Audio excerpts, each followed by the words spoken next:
Hey guys, it's James here. Welcome to Stuck on Horror. So today I want to talk about a movie I've seen recently, which is Scary Stories to Tell in the Dark. Now, I was one of those kids that grew up reading these books in elementary school, and I was very excited to see how they were going to turn it into a movie. So that's what originally piqued my interest. This movie, I was not expecting it to be super scary because it is PG-13 after all, and it's geared towards a younger audience. Going into the film, you have your protagonist who are these young kids, young high school kids on Halloween night. It takes place in the 1960s, and these young kids decide they're going to get revenge on the antagonists, who are these high school jocks. So they decide they're going to throw a bag of shit at their car, and they do. And it's completely funny, and they decide they're going to flee, and they end up getting chased into this movie theater where you meet another one of the lead actors in this film. Funny enough, when they go to the movie theater, they're watching a movie of the time, which is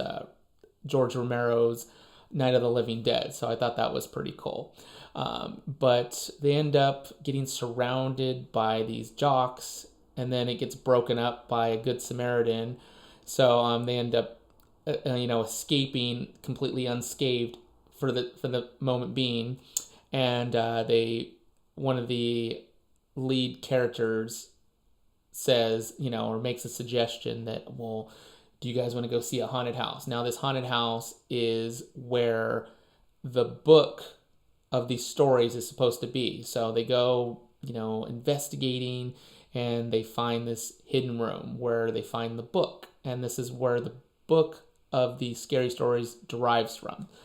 When they look into the book, there's nothing on the pages and there's no stories. So later on, you hear the quote in the movie, "You don't read the book reads you." And this is where we see that the book starts creating these stories. The words on the words start appearing on the pages, and they realize that they are part of the story now because you see their names, and they start to realize that there's something wrong. So that is kind of, the plot of the movie, and that's where everything starts. Now, this movie was kind of a mixed bag for me because it's kind of in a weird spot, being, a entry-level horror film, being, geared towards younger audience. It was kind of a weird spot on what they decided to do with the stories because, I just first want to talk about what I liked about the film. Now, what I liked about the film was that I feel like the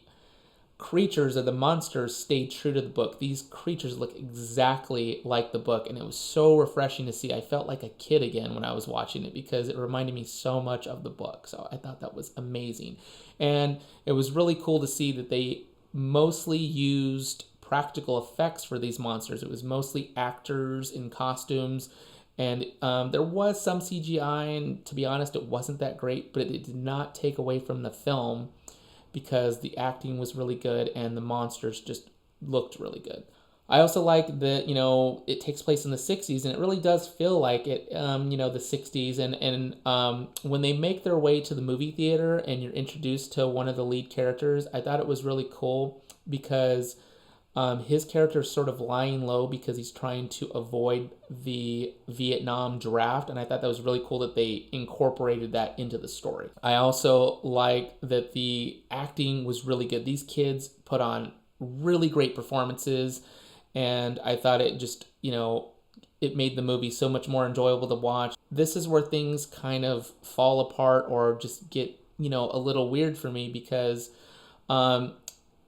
these stories, this movie tries to make it seem like these stories are one seamless plot when I felt like it would have been better if these would have been, each segment of this movie would have been more, if they would have been standalone stories in an anthology or a TV series, because I feel like they're trying to do too much. They're trying to make all these stories fit into one movie and one seamless plot. It makes the movie feel rushed. It makes it feel like they didn't, when you're introduced to the monsters in the movie, they don't have a lot of on-screen time because they don't have a lot of time to really go into the backstory or give that character enough on-screen time. So the monsters you see in the film, some of them are only in the movie for literally like a minute or two, and then they move on to the next one. The pacing was a little off because they were trying to do so much and they had so little time to do it in.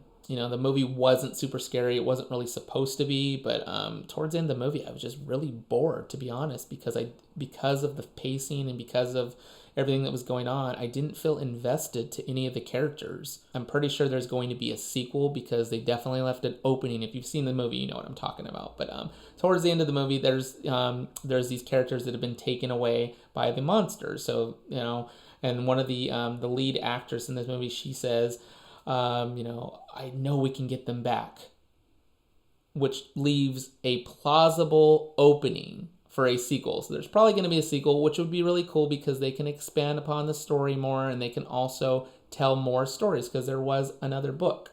Those are my final thoughts. I mean, like I said, this movie wasn't supposed to be super scary. I didn't expect it to. It is still a great entry-level horror film for the younger audience. I mean, if you're a fan of the books, if you grew up reading the books and you're a fan of them, you know, and you're not looking to watch something super scary, I think you'll enjoy this film. If you just want to take your kids to a movie that's not rated R, that's age appropriate, I think it's great. But for diehard horror movie fans, you're not going to be impressed by this film, so don't go and watch it expecting to be impressed by the violence or the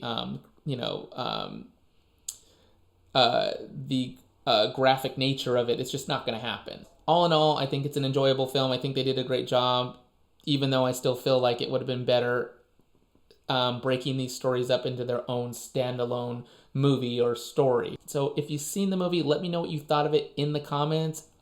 Feel free to hit that like button and subscribe. It'd really help out my channel, but that's all I have for now, so I will see you guys in the next one.